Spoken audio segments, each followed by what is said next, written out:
So, good afternoon, everybody. I'm assuming almost everybody knows me, but in case you don't, my name is Hansa.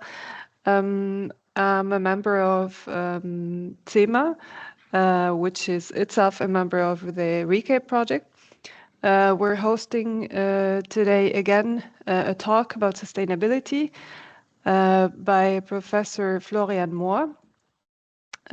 This seminar is in collaboration with GreenFab, which is another project where ZeMA is partner, together with the Environmental Campus Birkenfeld, the Institute en Innovation Logistique, and the University of Luxembourg.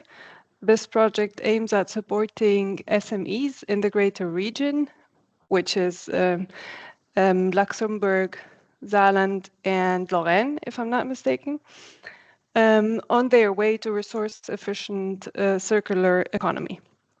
So the talk would be entitled Highly Flexible Production and Logistics Facilities in Resilient Value Chains, from Data Rooms to Adaptive Manufacturing Systems.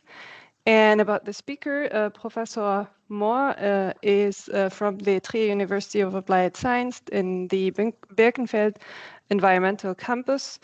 His research focuses on production management and logistics, with a particular emphasis on data spaces, circular economy, and applied AI to circular economies.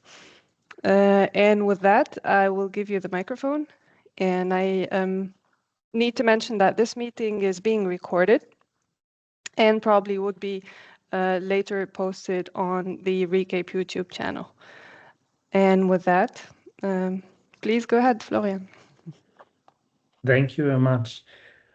Highly welcome to everybody here. I see some names I know and some new ones, so I'm very happy that now the room is filling and filling. And with this, I would like to start. I would like to share just the screen. Give me just a second, please.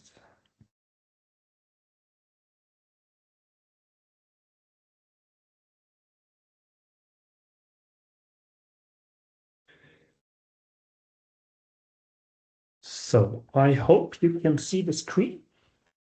And please feel free, if you have any questions, stop me anytime. The round is not too big that we can just stop and discuss the topics. And before we start, there was a mistake in the title. It's not data rooms. For sure, it's data spaces. But what's data space is about, I will explain in a minute. First of all, Kansa, you mentioned this talk or this discussion round is in cooperation with RICAIP and GreenFab. GreenFab is a new project just started beginning of this year. It's a project of the Interreg Großregion Greater Region together with the Umweltcampus Birkenfeld, with the Institut Innovation de Logistique from France and the University of Luxembourg and at ZeMA, like you mentioned before. And the purpose of this project is to implement 40 pilots in this greater region for sustainable production. And then we would like to have the results out of these 40 pilot projects, transferring it to blueprints, which could then be brought to a greater audience here and to an AI matching platform, so that companies which would like to start with a greener fabrication or manufacturing area, they can use these tools for the first steps. I would like also to introduce just the Birkenfeld Institutes of Technology, the BIT, a little bit. This is the area where I'm working together with my colleague Matthias Vetter-Steinkamp, and we are touching 5 research areas here. The one is the cyber-physical systems, the distributed communication architectures, the AI topic, industrial robotics, but also really the circular economy. And within these 5 topics, you see exactly the topic what we will discuss today with the resilient value creation networks. I'm working here at the environmental campus Birkenfeld, the Umweltcampus Birkenfeld, and this is a quite unique place for university. This because just some weeks ago we had a chance to be announced as a winner of the German Sustainability Award as a triple in 3 different areas. Area 1 is the topic of the education and training, but also in schools and universities, and a special prize for transformation of society. So the Umweltcampus is winner for this German Sustainability Awards in all 3 of the sections. But beside of this national award, we have also, or we are proud to say that we are the greenest campus in Germany. So worldwide, we are on number 4 and number 1 in the area of education and research, and like I mentioned before, the number 1 in Germany. So it's really that the topic of sustainability is built in the idea of the Umweltcampus since now 30 years, and we are doing research projects in this field. And especially actually in this actual times where we see that the topic of sustainability is not the top priority, like for example 3 or 2 years ago, we are still with this point and would like to do our research like we've done it before, and we want to make this topic of sustainability sexy again. Yeah. But now I would like to come to our topic for today. If we have a look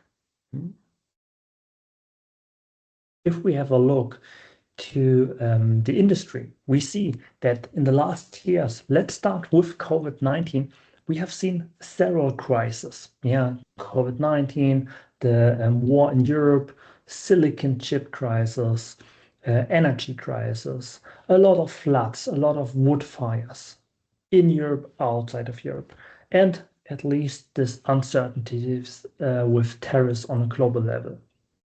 However, this brings the industry really to a very, very problematic point, because they cannot plan for the future. And with this, there's the rise of new words in the industry. It's the resilience. And like you see here in the definition, this is the capacity to recover quickly from difficulties and toughnesses. But what does it mean? There are different levels of resilience we need to know before we come to a solution here. So on the very core, we see robustness. So resistance to a shock, to one of these crises. This is a very short-term topic.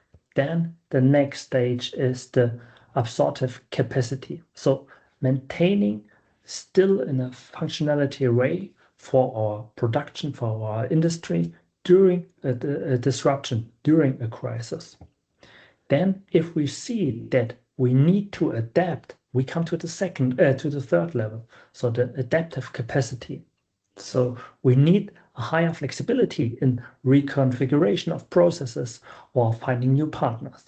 And then it's all about the transformation. So we need the ability to learn and to improve on a structural level, our company or our production facilities. These are the 4 levels of resilience we need to know when we come to real next level solutions for our supply chains here. Another big problem is that if we have a look to traditional productivity optimization methods, this is each time. So if you have a look to a book about this topic, you see time the guardrails are stable conditions. So something like infinite supply, availability of raw materials, of pre-products. So under these circumstances, the traditional methods will work. But, and this is exactly the problem within the crisis times, we have not this stable guardrails. We have not the stable conditions anymore. So the basis of any future strategy must be to accept these unstable conditions, and we need to bring it into our scope of action. So these unstable circumstances and conditions are now a play field for our management. And as a ground line here, we see resilience doesn't come for free, but if we are not acting, so the price of non-resilience is the loss of our whole ability to act. And this is something we need to really take into action if we are discussing about the costs of some of these methods we will see in the next minutes here. In preparation of this discussion here or this presentation, I was thinking about three major scenarios. First one is we see a big mega trend of the dark factories, but we see also a counter trend of decentralized value networks. The second scenario is the AI revolution we see actually coming and some monopolies in this area. You know about the big AI companies, so the big tech companies which are evolving to the next level. And also here a counter trend, so the shared AI through data spaces could be an alternative. And the third scenario, the linear efficiency methods we have seen versus circular economy effectiveness here. We will go through these three different scenarios in the following presentation here. Again, if you have any questions, feel free to interrupt me, to ask your questions. Sometimes it's hard to come back to the slides before, so really feel free to interrupt. So let's start with this first scenario. So the production paradigms we see here. We see this big mega trend of the dark factories. Perhaps you have also noticed a lot of news are coming from China in these days. Hey, fully automated big facilities, for example, producing electric vehicles. One example you can find in the for example, with the Wall Street Journal is a big documentation about the company Zeekr, so a premium electric vehicle manufacturer, or also the company Unitree producing robots. So here the idea that robots are producing robots is already reality. And we see a lot of discussions around other, for example, manufacturers, like we have seen with Tesla, with Boston Dynamics, and they are really, really good here. And in Germany, we have a lot of discussions about, for example, Mohr robotics. Hey, they are way ahead. We need to improve, and so on and so on. And within all of these discussions, there was last week a very nice announcement. You can buy now human robots on Amazon in the USA. So this Unitree company, Unitree from China, is now selling their products built in such a highly scaled dark factory on Amazon in the US. This is really a very fascinating phase where we are here, and I'm very happy that we could explore together how to overcome this topic. Because we see with this highly centralized and extreme scaling in such a full automated factory, this is, let's say, the end level of what we have seen with Henry Ford starting and the Taylorism.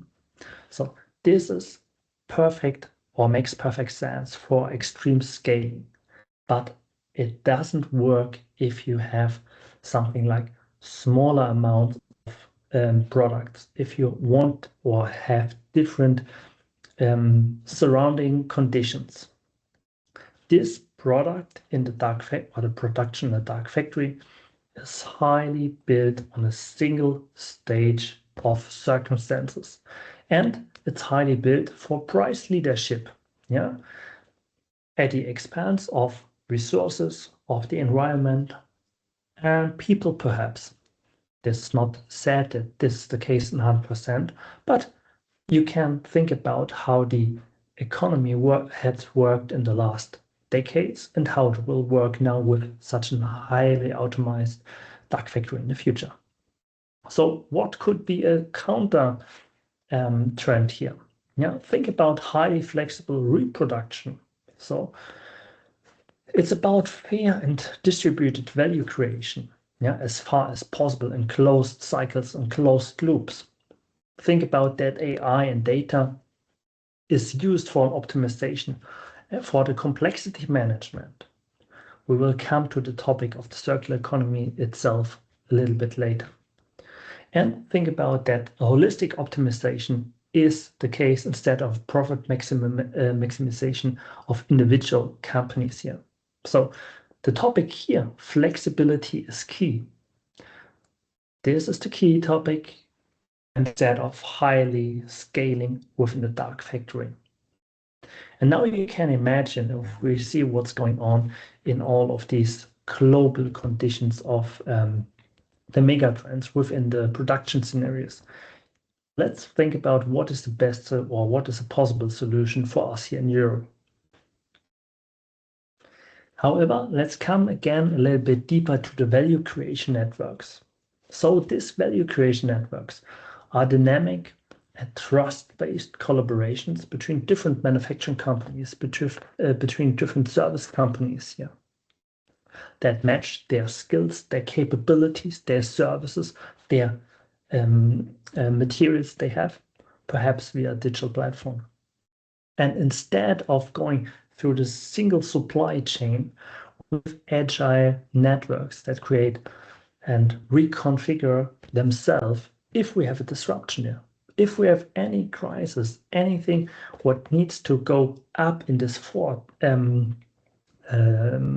levels of the resilience, they can reconfigure themselves because there is no one way for each product, a new configuration needed.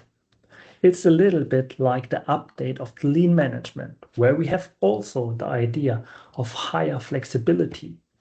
We need to equip ourselves and our machinery that we can work with this higher flexibility.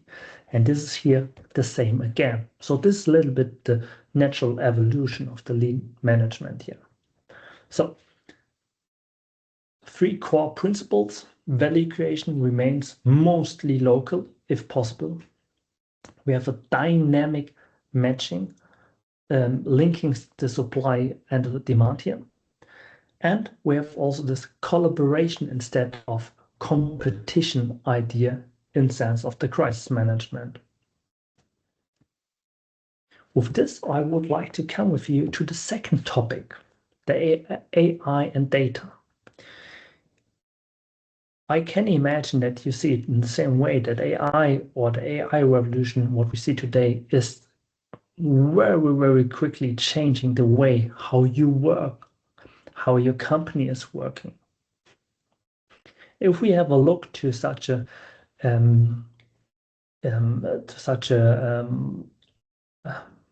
diagram here from the top 10 business risks worldwide in 2026. It's a German source, but I translated it, but you can also read here the original text. You see that the main topics are cybercrimes and AI as the main business risks. The companies out of 97 countries are seeing this. So you see also that regulations, natural disasters, climate change are these topics are also in the top 10, but especially the AI is seen here as one of the major problems. And then if we need now a little bit a broader look to this global status quo, yeah, we can have a look here to the IT and data giants around the world. Yeah, this is far from completeness, and you will see a lot of updates, but it should give us a little bit of an idea about the situation. Now with this, with the idea what we see with the administration of Trump, and hey, how dependent are we on the US, but also on China on the other side, we see that we need to act in Europe, and we had already acted. I will come to this, but here again, we see the North American group around Facebook, Google, and co. And we see also here a Chinese answer about ByteDance, Tencent. We could bring here a lot of more companies and groups to the table. And so we see here on the one hand side, an unregulated pole, and on the other side, a state-led course with social scoring and so on. I personally don't like the one perspective less and less, but also the other one. Yeah, fortunately, the European Union is doing as well. So we have concrete steps. For example, data protection and sovereignty over its own data are being emphasized on a personal level, but also in the sense of Europeans' economic power. And we are currently seeing more and more that other Asian companies are coming with us this way. So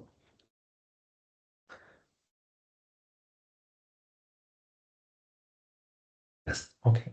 Now we are again back.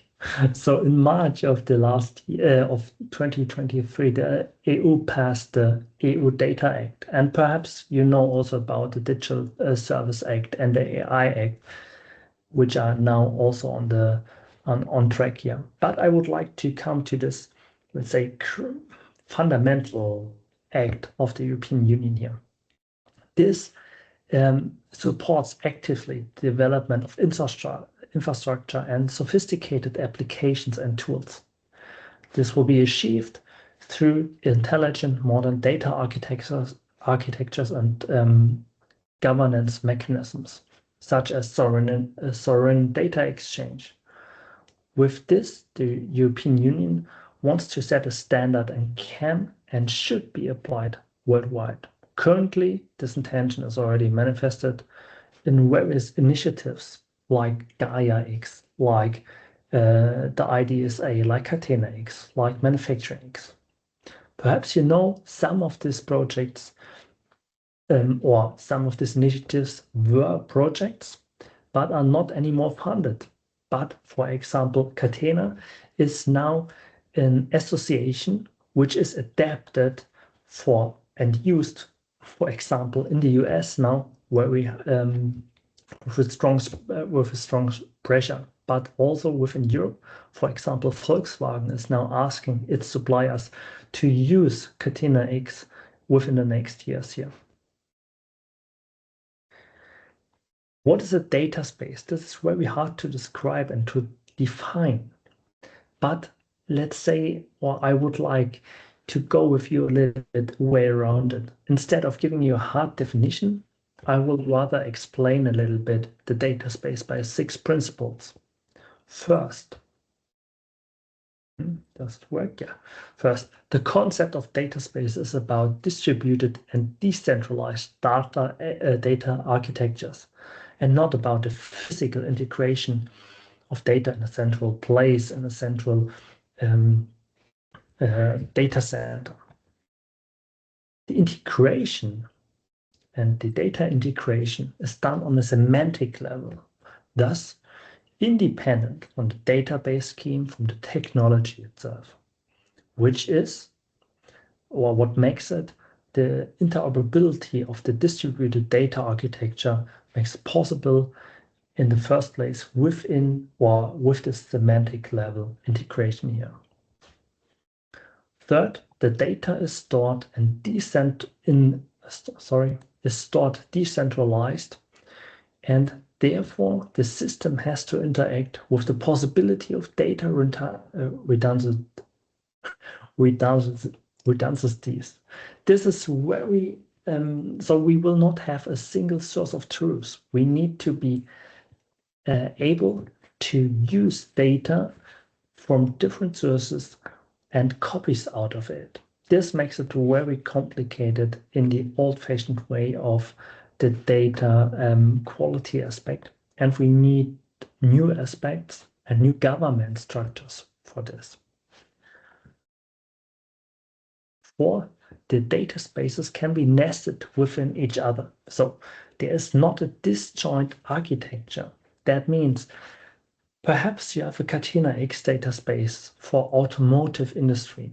This can be nested into a data space of the manufacturing X for the whole manufacturing industry. But also you could have an Catena X data space for Europe, one for Japan, one for the US, something like this. 5, we see that the concept of data sovereignty, that means I can decide who can access my data at what time, for what purpose, and how often. This is an essential concept and allows for great transparency and data traceability on this way. And as a direct transition to the 6th principle, the lack of trust must be built up by the concept and the technical solutions.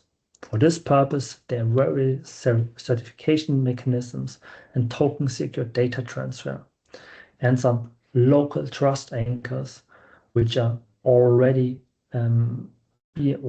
which are trustworthy institutions in the local area, will be integrated for this purpose here. But how can these principles be used in practice? And how will these principles help us to overcome the hurdle of this AI and data monopolies?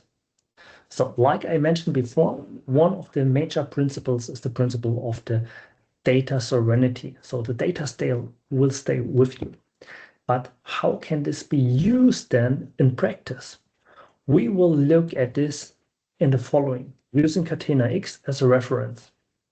We see 2 different companies, I hope, yeah, 2 different production plants of different manufacturers. For this reason, for the reasons I have already mentioned, they have difficulty to exchange the needed data, for example, for product carbon footprint. Catena X offers with the so-called EDC, so the Eclipse Data Space Connector, a software which separates the transfer of metadata and the actual production data, the real raw data, for performance, but also especially for trust building reasons. So Catena X, or the central operator, will never see the real data. It's just about the metadata. The metadata runs over this federated Catena X operating environment, which itself is designed as a service-oriented architecture to provide services like identity management, authentication, but also the use of data service and marketplaces for applications, but also for the data itself. However, not all companies can operate this infrastructure by themselves. So it's designed from the beginning that companies could use an operation as managed service via a third provider. This is already possible. This is more or less in standard here. And this software service company, for example, or this provider can be also directly connected with the same connector, with the same EDC, with the same contracts behind it.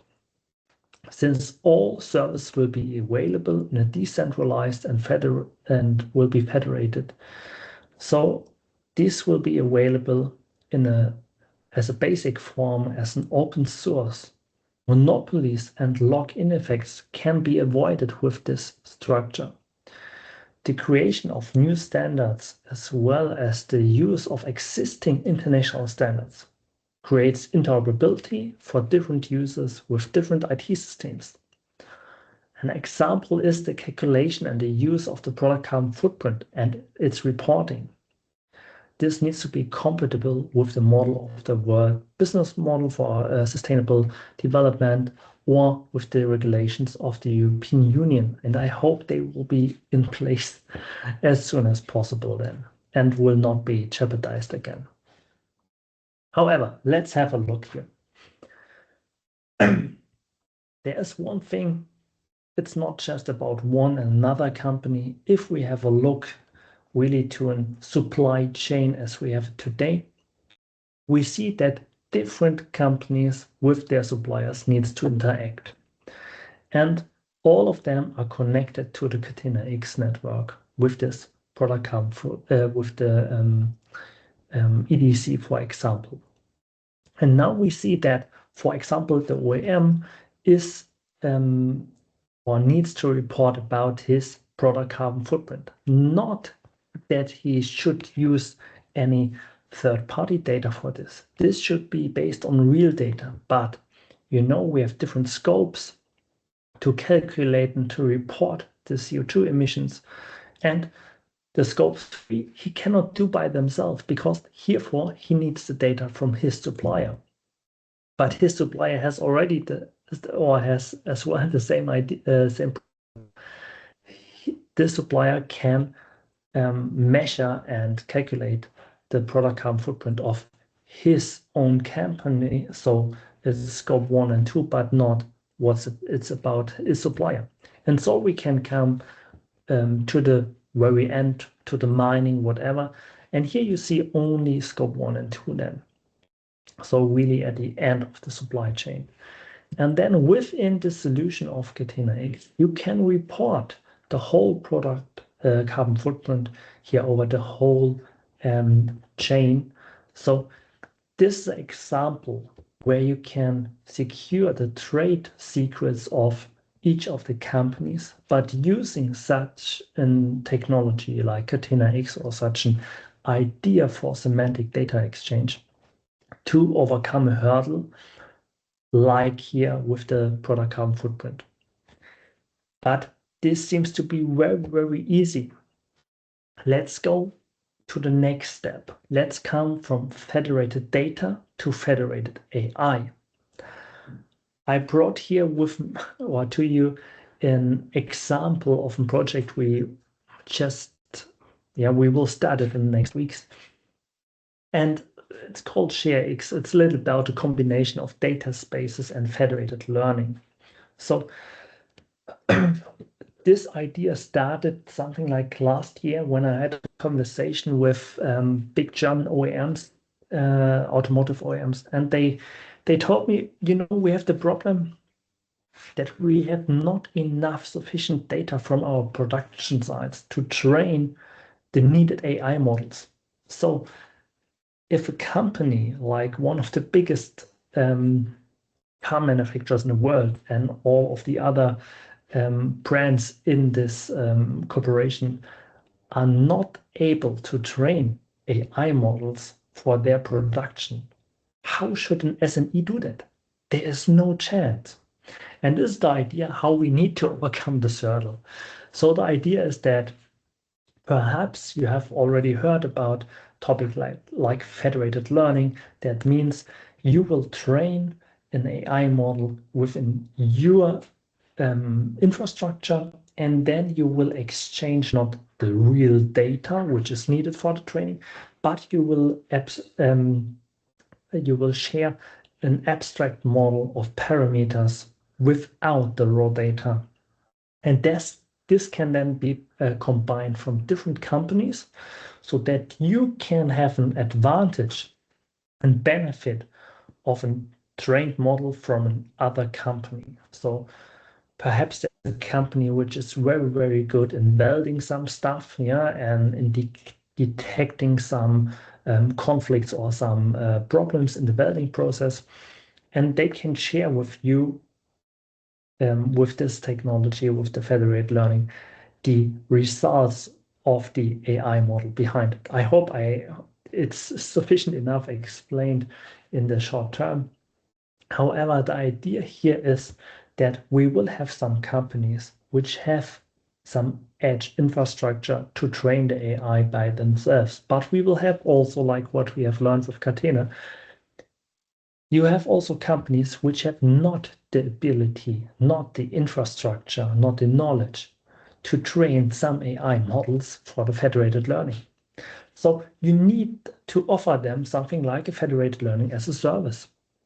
Yeah, you need a hybrid system of federated learning and centralized learning. But even this is not enough. This is something what we can do today. But now it comes a little bit to the real world, to the production side. So if we would like to use such together built and trained AI models, which are really trained on the problems of the SMEs, we need a validation out of it. We need a real world validation in production facilities. And then we need a stamp on it. This AI model is approved. The idea of this federated learning is that you have a lot of updates all the time, but this will not be taken into the production like we know. We need already validated models for this. We're doing a lot of research here, how to do it, how to do this approval. There will be also that, or there is the chance that there are new service operators here in this field doing this approval. You know, some of such companies like the TÜV, for example, in Germany. These are or could be companies which could be integrated here to validate such combined federated trained AI models. And then the AI model is stamped with this validation and brought back to all of the companies which were interested in the results, in the benefits, or were part of the training process for the federated learning. Okay, this was a little bit more deep dive to the AI topic here. Have you any questions?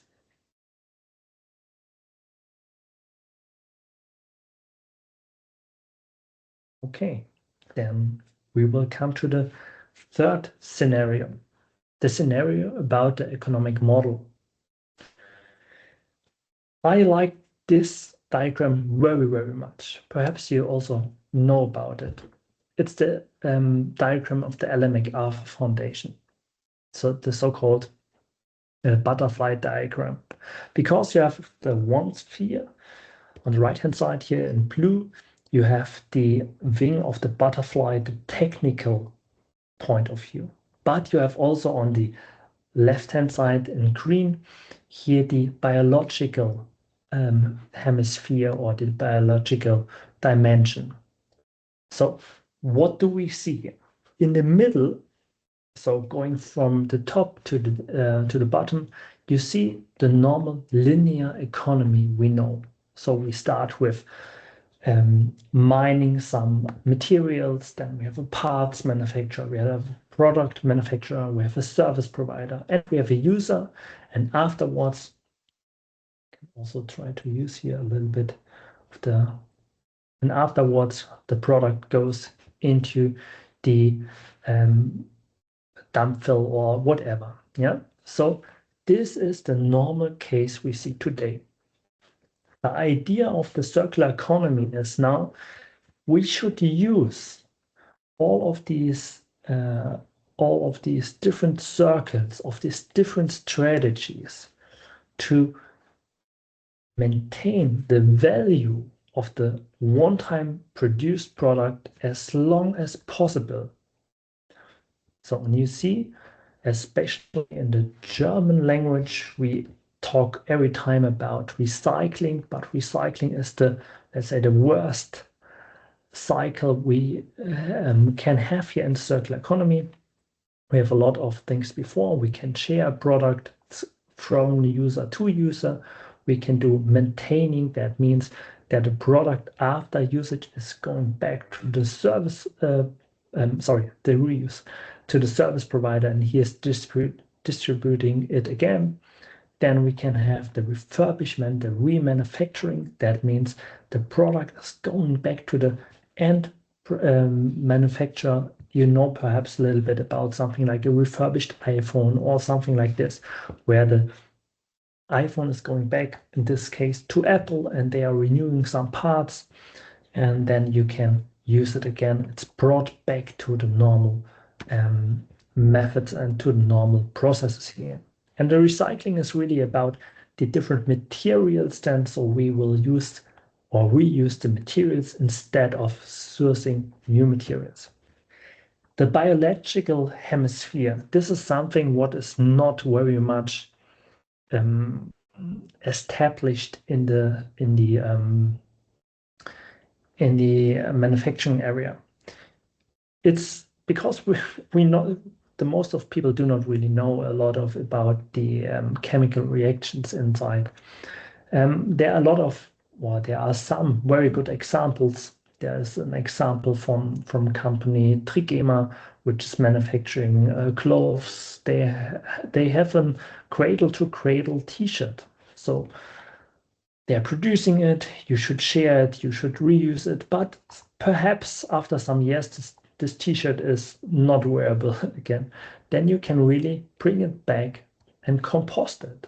Yeah, you will have a feedstock out of this T-shirt again, and you can grow some cotton perhaps again on this feedstock of this T-shirt. This is the idea of the biological sphere. And you can imagine that it's very much needed to decide in the design process of our products in the future. It's very much needed to think about how can I design the product that these circles are, that you can use the circles as long as possible, but also in the case that it's not usable again, how can we bring it again to the biosphere? And this is a point of view where we need to improve very much. And with all what we have seen before, with the biological, with the AI revolution and so on, there will be the question about how to use the digitization and the AI for circular economy. And you see that within the circle, from mining and raw materials, from the manufacturer, from the consumer, from repairs, so the different, with repairs we mean the different technical circles, but also really the recycling industry. There is a lot of data in these processes. We need to enable the different partners here to give us the data out of the life cycle, out of the product. And we need to bring it to one place. And then there's another very important topic. Perhaps you know about that it's very hard to gather the data from different people which are not in the same area, which are not speaking the same language, and then bring the data together. So we need a semantic model behind it. And we should have anyhow a standard for this. This is exactly the idea of the Digital Product Passport, the DPP. From regulation side, I updated such a slide, I believe, in the last years several times. This is because the European Union had a lot of very good, but very, let's say, perhaps they were a little bit before their time and before Trump, but they had a lot of good ideas and some dates which are perhaps, they were too fast for the companies, for the industry here. However, the actual point of view is that the European requirement, or the DPP, is a requirement beginning at 2027 via the ESPR of the European Union, or the construction product regulation also from the European Union. This DPP is built out of different aspects, let's say it in this way. So on the one hand side, we see that such a DPP will consist of a unique identifier. So each product, each manufacturer, each factory will have something like a stamp, a unique identifier. And this unique identifier will link to a DPP system where all of this DPP data is then stored. This is not only about the production phase, it's also about the life cycle afterwards. So which material, how is it repaired, how can it be repaired? a lot of data, and all is brought to this one place, and this in a standardized way. We will see this requirement will start next year for batteries, for textile, for electronics, then steel, aluminum, furniture. Yeah, and it is foreseen that we have something like 1.5 years after the technical specification in different fields. This will be then an obligation.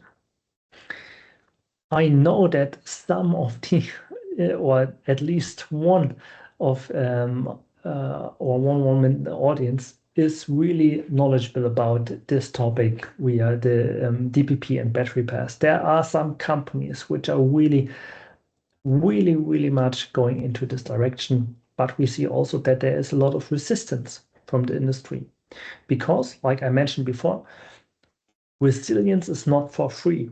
Anyone needs to set up these systems, need to maintain it. This is very complicated and perhaps also a little bit of, well, there will be expenses which we need to pay for it. I would like also to mention another topic which is sometimes seen as similar, but what is from a technical point of view another aspect, the so-called asset administration shell, or in the first version it was named also in English a little bit like Verwaltungsschale as a German word. The AAS, this is a standardized semantic data model and exchange format. It was built for production assets, and so for machines, for products, for whole plants. Yeah, and this is the first digital twin in standardization with standardized submodels. So there will be an ISO certification for the Verwaltungsschale, for the asset administration shell. It's actually in the progress. And this asset administration shell could be a good technical concept for the DPP, because the European Union will not tell you how you need to build the DPP system from a technical point of view. But we know as long as we do not commit to a standard, it will be very hard to have it interoperable. There will be a lot of costs which we need to put in, and there's a big confusion for the industry, for especially the SMEs. To overcome this hurdle, I believe there's a very good way of combining the AAS to the DPP. And at least from my point of view, this will very much be needed if we want to use the data out of the DPP, out of the whole life cycle, also for AI. Because now we need to join a little bit the forces here. Yeah, the forces of all of the aspects we have seen before. Again, if we have the linear value creation, the linear economy we have seen before, yeah, different circles, then you can imagine here all of the sourcing, the parts manufacturing, to the service provider. This is classical production management. And you can think about how big the complexity is out of this. All of the companies we are seeing here, all of the process mining companies, all of the SAP, the ERP system companies, they are handling this complexity here. But having a look to the circular economy, the amount of complexity will be overwhelming. And the companies which need to deal with these topics, with the different circles, are not here today. This will not be big corporations which can use and can pay big amounts of money to companies in the ERP market or whatever. This will be SMEs, this will be startups. So we need infrastructure, which is also built to go with their needs, to go with their requirements. Yeah, and therefore something like a standardized DPP and AAS could be a very good enabler for circular economy as well here. However, from my perspective, this new product designs, new businesses we will need for circularity, I mentioned before, will be a major bullet point. So as well as we have seen before, the maximum degree on flexible reproduction, not only in a single dark factory, more in a value creation network, will enable the circular economy and the resilience in this whole supply chain. We need also to think about an integrated approach of logistics and on intercompany level. Yeah, if we think in value creation networks, it's not about, hey, it's easier to maintain logistics within my company. We need to bring it to a level that it's as easy as it is to have logistics inside of my company to bring a part to a collaborating company. So this intercompany level will be a major point. And for sure, we need a transparent and secure access to related production and product data with the DPP to build AI models like we mentioned before. However, this is something what we can call remanufacturing as a service here. And this is something what we see here, the interconnected data spaces and AI. And they will enable themselves.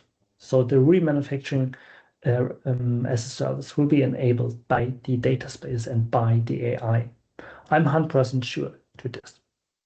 So with this, I will end my input session here. And now I'm really happy about any questions. Please feel free and start any question you want.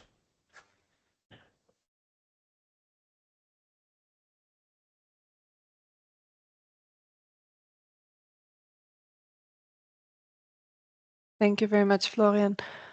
I don't see any hands raising so far, if I'm not mistaken. Oh, Pavel, please. Hello, thank you for the presentation. At one of your slides in the beginning, you mentioned that one of the core principles in the value creation networks is collaborative crisis management instead of competition. I would like to ask what, in your opinion, motivates the participants in the network to collaborate instead of compete? This is a very good question. From my perspective, they see that they cannot act alone as they have done before. So the problems, this is something what we see, for example, like my example I mentioned before with Volkswagen. So if a company like them says, hey, we're not mighty enough to deal with such a problem, we need to collaborate. This is something what we see on industry level on a lot of topics now. Catena X is nothing else as an idea of collaboration here, yeah, because they see that the crisis is a crisis for each of them, and they need to partner up, they need to team up to overcome this hurdle. I can see this in case of the really from the point of view of Volkswagen, for example. So they want to collaborate with their suppliers and so on. But how is it at the level of the suppliers themselves? If there is a supplier that produces the same parts as another one, so it's, from my point of view, a bit different situation. Yeah, here as well. We see that this, and just to clarify, the idea of Volkswagen is not to team up with their suppliers. It's about to team up with the other OEMs in Europe. So this is quite the situation you're describing. Yeah, it's on the same tier level on eyesight. They think about, hey, we need to collaborate. Because it's not anymore the competition between us as the suppliers. It's about the competition, at least against some companies, perhaps in the US, perhaps in China. And if we are really conscious enough, then we see, hey, we are also not competing against these companies. We are competing against the environmental changes about this crisis. Yeah, and this is the good thing in crisis management here, that you see that you have, let's say, a higher enemy, and you need to team up to overcome this crisis and this hurdle. Okay, thank you. Following up on the Catena-X topic, Catena-X is currently, as you mentioned, mainly automotive focused. Do you think it is transferable to other industries? Yes, like I mentioned before, we see also manufacturing X as an example.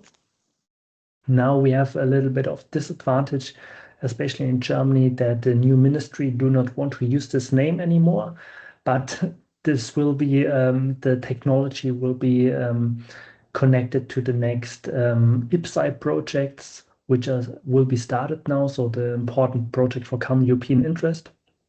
And you will see that in the same mechanisms will be used in different or in several domains here. Do you have any insights about the acceptance of manufacturers to such frameworks? Do you see them living for long, or is it just a hype? Yeah, you're completely right. And this is also the same topic Pavel was raising before. Yeah. So at what point is a company willing to collaborate? Yeah, and this is a major topic we see here. And this is why we could use such a crisis very good as an enabler for the change. Yeah. For example, we know that companies like Trumpf, like Mohr, so really this companies which are producing the machines for the industry, they are willing to collaborate because they see that if they do not collaborate, if they do not really build the next data exchange, yeah, they will not be able to give their customers a bigger benefit with this cost structure they have today. They see a big competition, especially from Asia here, coming again, and need to team up to have a benefit for their customers. There's one very nice example. The company Trumpf, they are saying, okay, we do not know if the dark factories really will work in the future, but they offer a service for doing the let's say the work in the factory for the night shift. So they have their people sitting in Germany driving the night shift in the US. Yeah, so doing the remote maintaining and so on and so on. This is, from my perspective, a really nice idea how you see that such mechanisms are also used in other industries. Mm-hmm. If there are no other questions from the audience, I would also have a second question for you, which is about the DPP.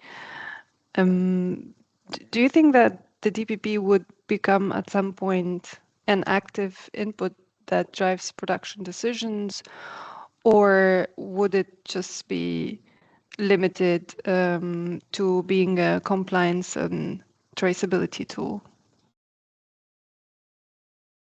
So I hope that it will come to the topic that it will drive decisions, especially for the remanufacturing. We need this information. We need this information and at a central point, not that the data is stored there, but that we can use the central link to have access to all of the related data. We are working very heavily from the side what is needed, how needs the data or the information be presented that we can do remanufacturing in this area. Yeah, it's a little bit because we cannot bring the industry to the topic that they say, okay, we will use it very strongly, but we can say them, okay, if you are willing to do it and not only to use it as a regulation tool, yeah, so that you are forced to bring some information inside, then this is this is the way you need to bring your data and that it can be used. I believe that we need a step in between. Perhaps you know that in the DPP you have a public area, but you have also a non-public area where you can bring information in, which perhaps to access it, you need to pay a fee. Yeah, some repair information or something like this. So with this, you could have via small payments, you can have a potential new business model for manufacturers. With this idea, I believe there's the chance that the DPP is more than a regulator's instrument and can be also really brought to life. Can be brought to life here. Thank you very much, Florian. One last look at the audience if there are any open questions.